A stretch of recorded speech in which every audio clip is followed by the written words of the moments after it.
What's up, y'all? It's Zach with Living Corporate. You know what we're doing. Every single week we're having a really good conversation, or I would think it's a pretty good conversation. Yeah, your feedback says it's a pretty good conversation. Insightful discussions, real talk in the corporate world with black and brown influencers, thought leaders, elected officials, executives, entrepreneurs, social influencers, activists, professors, educators, public servants. And I'm just really proud of this platform, right? I think we're in a point in time where people are really starved for content that centers and amplifies marginalized or historically oppressed voices and experiences. And Living Corporate has been doing that for over 2 years. And we've been doing that by having conversations every single week with the aforementioned folks that I just shared. And this week is no different because we actually have an incredible guest, someone actually that I just really met personally, but have been following his work for a while. Frederick T. Joseph. Frederick is an award-winning marketing professional, activist, philanthropist, and author of an upcoming highly anticipated book, The Black Friend, with over 10 years of marketing experience and a Forbes 30 under 30 list maker for marketing and advertising. He's also the sole creator of the largest GoFundMe campaign in history, the # or hashtag #CMO, hashtag Black Panther Challenge, which ultimately generated $43 million in earned advertising and media for Disney and raised over $950,000 and allowed more than 75,000 children worldwide to see Black Panther for free. So I don't know if y'all remember, like when the kids, they was like, he was dancing on the, hey, like that's part of that, it's like that was his person that we're about to talk to. Anyway, so he's the creator of the largest individual COVID-19 support effort, the hashtag Rent Relief campaign, which has raised over $1 million. Frederick has been honored as the 2018 Comic-Con Humanitarian of the Year Award and member of the 2018 Route 100 list of most influential African Americans. He's also a national surrogate for Elizabeth Warren and Bernie Sanders campaigns. Frederick consistently writes about marketing, culture, and politics for the Huffington Post, USA Today, Now This News, The Independent, amongst others, and is a current contributor at Adweek. Fred, welcome to the show, man. What's going on, man? It's a pleasure to be here, and I should have definitely sent you a shorter bio, but I appreciate you showing the love, though. No, it's cool. It's cool. You got like a short Iliad. I wanted to make sure I give it, just due. Not a simple question. How are you doing these days? Man, life is what it is. I think that, I'm black in America. That's right. How I'm doing. How about you? Exactly. I think it's interesting. Too. Like I've had folks ask me like how I'm doing. Like I can't imagine how you feel. And I tried to explain to folks, the reality is I don't feel any better or worse than I do on most days. You know what I mean? Yeah. That's the reality of it. I'm in the exact same position as you, man. You know what I mean? It's like, I'm black in America. I'm conscious of the way that this country and this world is set up to be largely against me having even existing. So it's interesting, though, that we're in this point, I think, where we're seeing such massive uprisings and white people are really leaning in. Like I just saw, so we're recording this on July 26th. And so just last night, I just saw protests in Portland. Right. And they're like screaming Black Lives Matter. And it's a lot of people out there. And it's a lot of people that are not us out there. So I think that's been interesting. Like, definitely in some of the whitest places in the country, we're seeing that. Well, let's do this. Let's get into it, man. Like, why marketing? Why is marketing the space that you chose to engage as a career? Like, I've seen what you're doing in the space, but I'm curious as to what got you there. It was the only space that made sense. I was on the trajectory of becoming an attorney. I think that's like kind of for a lot of black families. If you become an attorney, a doctor, teacher, so on and so forth, you've made it.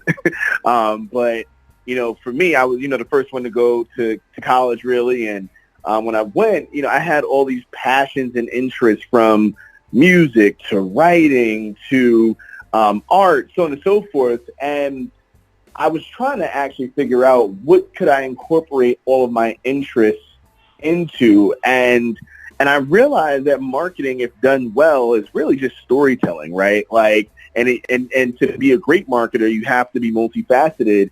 So it just kind of made sense for me. And to your point about being multifaceted, as I read your bio, right?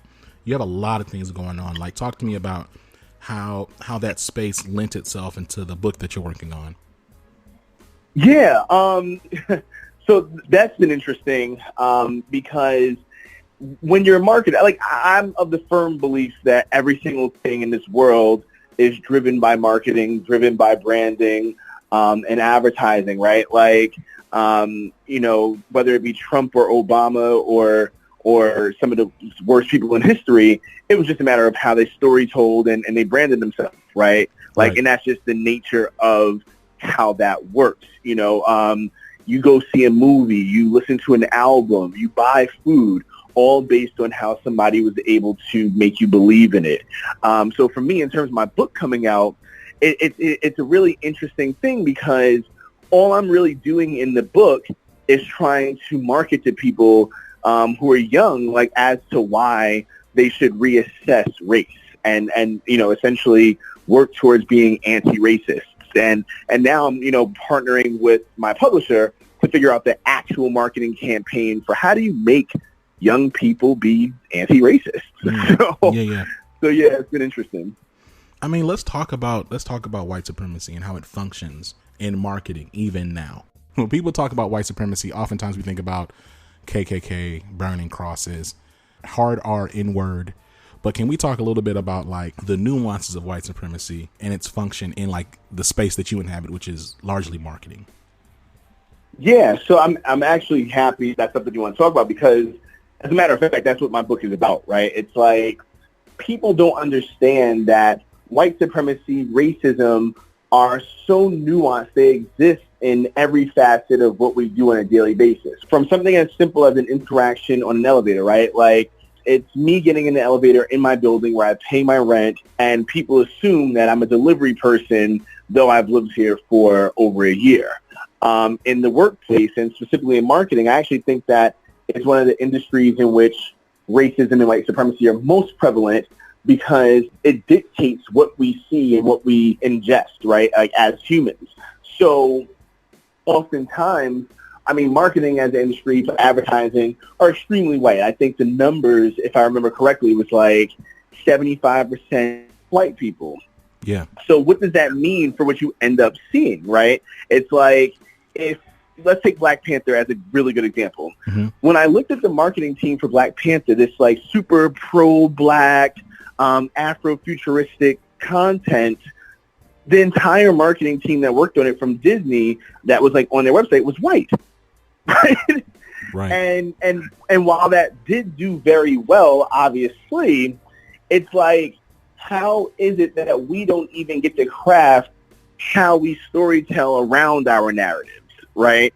And that's the reality. So like, even if you're watching something like the NBA, most of the ways in which the NBA is pitched to us as people is through a white lens, white gaze, which is why we see something like, right now the marketing team for the NBA said, hey, you know what we should do? We should put Black Lives Matter on the courts in the bubble. Right. And we should also put, Breonna Taylor and these things, these names on jerseys. And that's all marketing.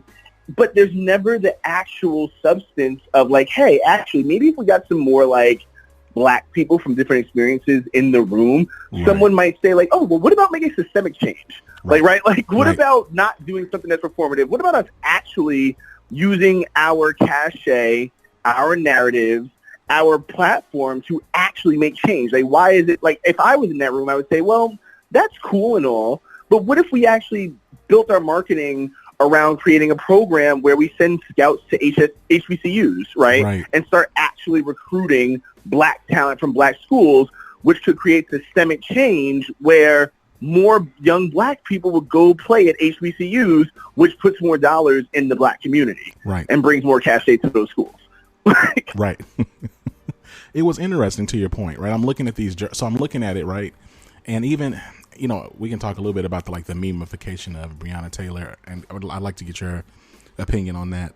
But when you see these things, and it's like, it seems like we like to get in this like awareness loop. Like we just talk about awareness over and over and over. So like if we just talk about it long enough, things will magically change. But like it's interesting because like that approach has never shown itself useful in any other endeavor. And when you look at the government and how, like, when we talk about making systemic change in other ways, we pass laws, we create policies, we hold trials, like there are like tangible things that we know that we do to actually move the needle in a real way. And so what I've appreciated is I've been seeing, like, you know, the post game, and like LeBron has talked about it, and other NBA players have been like, look, I'm only talking about Breonna Taylor, which I think that's admirable, right, to a degree. Like, I'm not shading that at all. And what I'm looking for, to your point, is like, okay, now at what point do we like move to, again, tangible solutions? You know what I mean?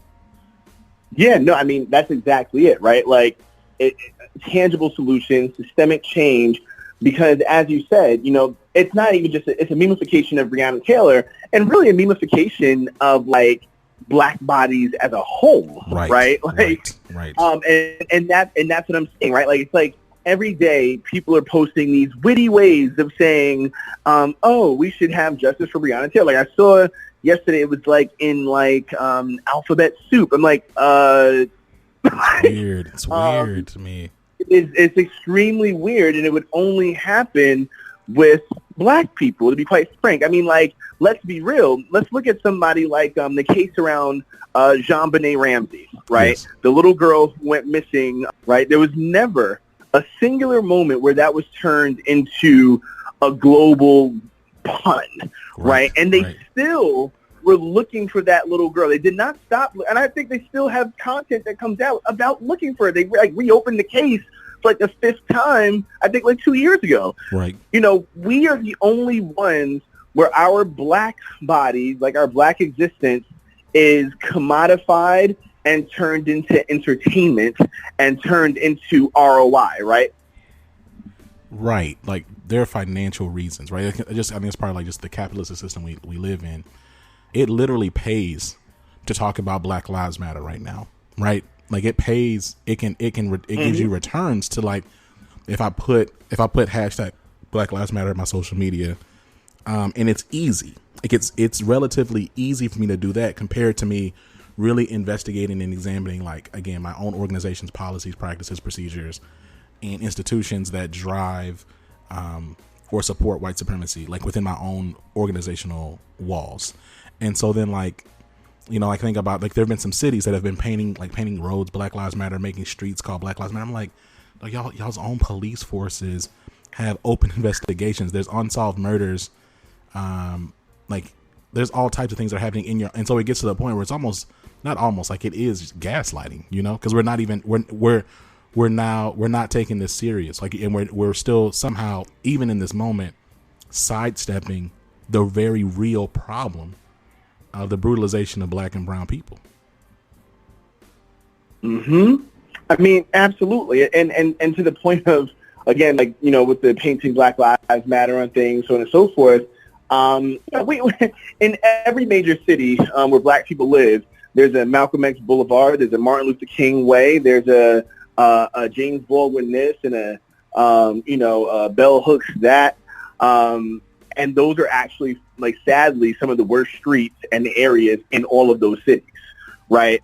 So we've already seen that performative isn't actually doing anything, right? Like we've absolutely seen that. But again, there is a return on investment. It is dollar making for cities, football teams, individuals to put up something that is aligned with Black Lives Matter. Why? Because, as is always, as is often said, Black people and our buying power is, on par with some of the larger countries in the world. So let's just be real here. I mean, yeah, 100%. So, you know, we alluded to it a little bit earlier. You know that we're seeing federal and state police forces harm and murder civilians en masse on camera. We wouldn't even really know about these things without social media. So, you know, you and I, a little bit of tea. You and I, we met through an influencer event hosted by Twitter, right? And I would love to hear more about your perspective on how the Twitters, Facebooks, and Reddits of the world the role that they play in protecting basic human dignity and freedoms, and like what all they could and should be doing in this moment? Yeah, well, one, I'm happy that you've called that out, because I think that we have gone from a moment, or a period of time rather, where these platforms, the Facebooks, the Reddits, the Twitters, are that, right? They're platforms. They're no longer platforms. They are actually worlds now. And that's what these companies wanted them to traject toward. They wanted them to traject towards small worlds where people exist on them, whether as their actual selves or their other selves or whatever. They exist on them in real time. They breathe on them. They sleep on them. They eat on them, right? And therefore, you can also be lost on them and be lost because of them. And you could also be saved, right? And I think that we saw that case with Toyin, right? We saw that Toyin was someone who had existed on and off the platform Twitter for quite some time. Someone who came on Twitter and sought help. Now, Twitter has built itself to have various tools and various rules around how they stifle or amplify certain voices and moments. There's, in terms of stifling, you can say the N-word, for instance, and be suspended from Twitter. I've seen it happen. It's happened to me. But they don't have things in place to actually help people, right? In our real world, right, you can't try to recreate the real online for your own capitalistic gain, but not have the tools and the resources to support the people who are existing on these places. So I think that is one issue that I've seen that these companies and platforms could do a great deal around. I know the role that these platforms play. I guess I struggle with what we should expect from them, because at the end of the day, these things are owned by white men for the most part, and white men are going to be white men. And that's a long-winded answer. But. Well, no. So, I mean, I think my follow-up to that is, like, we know that black people specifically, right? So I could say like BIPOC, but I want to say like black people specifically. We know that black people really make social media what it is, right? Like, we are the engine and the spice and everything else that really makes social media dope. And so I guess my question is, like, do you think the reason why black voices are promoted and have grown and kind of like been like the influencer and shaker that we are, do you think that's because of capitalism? Do you think that the ecosystem would be the same without capitalism?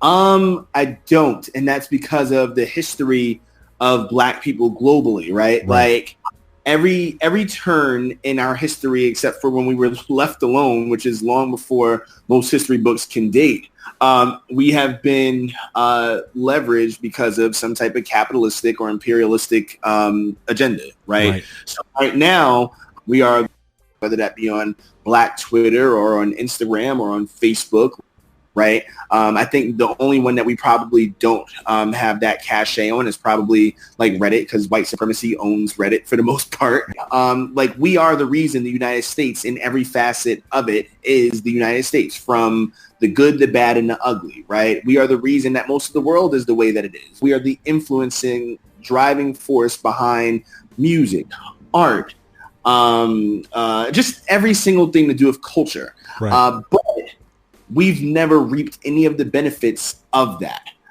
So I do think that if capitalism didn't exist, though, I don't think that it would be the same. I do think that we'd be much happier and in our own space doing the same things amongst each other. Right. But in terms of the influence globally, no, I don't think so. But I don't know that our global influence anyway matters if we haven't been benefiting from it. I agree with that. Yeah, and I appreciate you answering the question, because I've been thinking about it, like, because I appreciate the fact that we have the influence, but it's like it gets increasingly exhausting to see us have all this influence just for it to get monetized by everybody else. You know what I mean? Right. To the point of the Twitter conversation that you were mentioning, I talked about a lot of things in that conversation. I think one of the things I mentioned was a real criticism of capitalism and of, platforms where I said, like, for instance, my Black Panther Challenge, I made a joke like, oh, yeah, like Twitter was touting the Black Panther Challenge, but like, at events that I wasn't even invited to, right? Like, really me caring about that per se, 'cause I probably wouldn't have wanted to go to the events, is more so a criticism of how we operate around Black lives and Black work. But in that, hours later, you had a Black person from Twitter attacking me, saying that like I don't care about anything but being invited to parties or something like that. I'm like, no, like.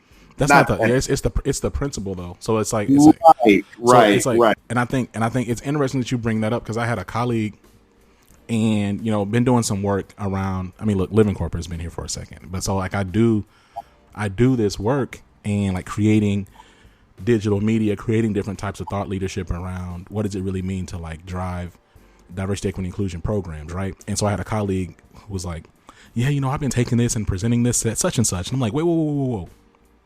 I appreciate the fact that you've been taking it. Appreciate the fact that it speaks to you. But if you're going to like speak on work that you didn't create, you should at the very least let me know and give me an opportunity to speak to it myself, since I'm the person who created it. And it's not about me getting the accolades or me getting paid per se. It's just about like, it's just respect. It's respect and courtesy for the people that like honor the creators, honor the people who did the work to lead something, and give them the space. Like, don't like pick and choose your own like token representatives, and certainly don't center and place yourself as a representative. That's not cool. It has nothing, but yeah, so I just, that resonates with me, because I think that nuance is oftentimes lost in these moments. And I think it's, for whatever reason, it can be hard for people to like understand the principle of recognition and what real inclusion means, especially if it means that they have to like decenter themselves. You know what I mean? Yeah, no, I mean, absolutely. It's it's something that I've had to also learn, right? And like, how do you step back to make sure that people are fully seen, or you give them the opportunity to be seen, whether they like, if they want to, right? Like, it's okay. Right. And I think that, again, we do it to ourselves, right? Like, we do it to other Black people. It's a conditioning thing. And it is absolutely rooted in white supremacy, because, white supremacy is at the center of every single thing wrong with society as a whole, and always has been, right? Right. It's a scarcity mindset, man. It's like, again, like I think it's like a core function of capitalism as well. It's like not only production, but consumption too. So it's like, I gotta just take. And if I'm not the one taking it, then it's not real. Or if I'm giving it away, then that's a loss to me. But it's like, it's not an abundance mindset. It's literally the opposite of that. Yeah. I mean, that's exactly it. And it's funny because I'm working on something right now, a second book, called Black Under Trump. And, that proposal went out, and I've noticed, I've noticed that you can tell a lot about engagements online. Like, you can tell a lot about like who engages with you and how people engage and who shares what and who sees what, because there's, you've looked at metrics before. You can see, impressions versus actual engagement. And one of the things that I notice is like when I'm like talking about my wins, right? Like when I'm talking about like working on a second book, like my first book, when I announced that, everybody's like, oh, congrats, this and that, third. I'm like, well, I'm working on a second and third. And, it's kind of like everybody's like, oh, no, the hell with that. You've had yours, right? Like, and I'm like, oh, where did everybody know, right? And I realized, because, most of my followers are, Black people, or, people in the people of color space, I suppose, whatever. I'm like, oh, it's because people think that there can only be one, right? This Highlander idea, like, the scarcity mindset. It's scary because it's like, man, if you would just pause and think about how little content there is out there that really centers and amplifies us, you would not be so, I would hope you wouldn't be so quick to want to dismiss or like to fight, like fighting over crumbs. Like we take up so little of the narrative, right? We take up so little of the space when it comes to our perspectives, our lived experience, our frustrations, our passions, our joys. I want to pivot that into my next question, which is, what role do you imagine independent Black and brown media will take in this new decade, right? So, like, do you think it's going to increase? Do you think it's going to decrease? Do you think it's going to stay the same? And why? Now, do you mean media in the traditional sense, or media as in, like, if you have a certain following, you're also considered media? Oh, that's a good question. I'm thinking media more in the traditional sense. So thinking about like platforms, or I'm thinking like more like platforms. But then let's also extend it out to individuals, because I do think that that's going to continue to be a budding space. You know, it's interesting because one of the things that I've learned, I think this year, 2020, I've become a lot more radical, especially while I was on the campaign trail for these different presidential candidates. And in this year, I've realized how different Black people are, right? Like I've always said, Blackness is not a monolith, but I've always meant it, but I just didn't realize how big that spectrum was. Because you have Black people who, from where I'm from, I'm from the projects in Yonkers, New York, and I come from nothing, and I'm happy to have anything that I have now, and that is a lot different from a Black person who is fourth generation, college, and fourth generation legacy, Cap Alpha, so on and so forth, and in that, what I'm struggling with now is when I think of Blackness in terms of like that question, right? Like, oh, like what role does the Black media play? Because I realize like to be honest, like I don't know, because I don't know what type of Black people are at these different places, right? Like I don't know, like when I look at like the Root, I know some of the people there. For example, I know some of them, and there's a lot of them who like I deeply respect at the Root, and then there's also some of them I've met, and I'm like, oh wow. I'm like, oh, okay, right? Or there's Black outlets like Shade Room, and I'm like, oh wow, like, and so I think that because of that spectrum, because of us not being a monolith, I deeply struggle with knowing what our place should be, because sometimes I think some of us should have less of a place on the forefront, to be quite frank. And that means like some of our own platforms that we have currently. Yes. Well, expound upon that a little bit.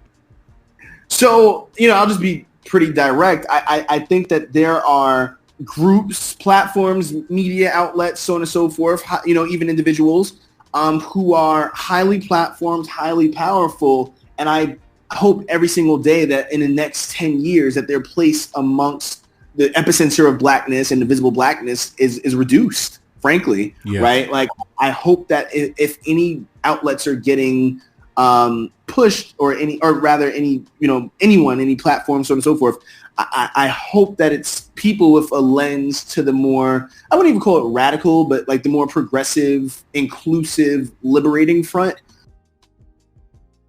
It's interesting. When I talk, I've had people, and I've talked about Living Corporate as a platform, and I would say like 99.9% of the people are like, oh, that's dope, because I come from a similar background as you, right? Like I'm first generation in a few different ways, and like I'm not like, like you said, like fourth generation college and like, whatever. Like that's just not my story. That's not my background.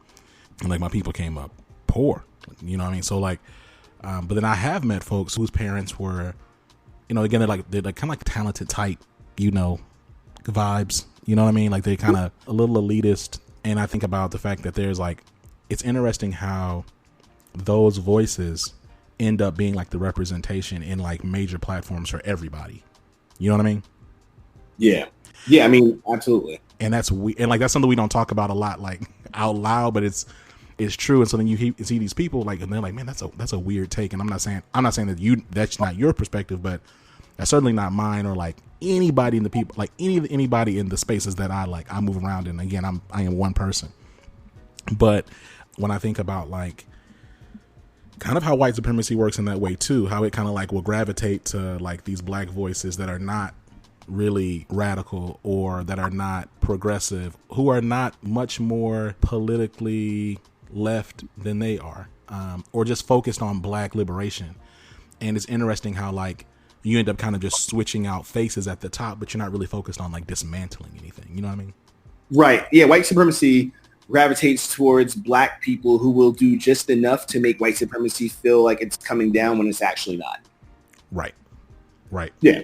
Yeah. 100%. I mean, and that becomes very like confusing for me. And it's something that, again, this year I have struggled deeply with because, I mean, you know, you and I follow each other and I see the things you say, you see the things I say, and you see the things I've worked on. I love my people and I do everything that I can for my people, like, you know, to exhaustion. And even, you know, again, that night at the Twitter thing, whatever, like it broke my heart. Like the next day was Juneteenth and I cried at one point. So I'm just like, I can't believe my own people view me in this way and they're doing this to me. Right. Like, and that's how I feel on a regular basis, whether it be Black Panther Challenge or Captain Marvel Challenge or whatever it is.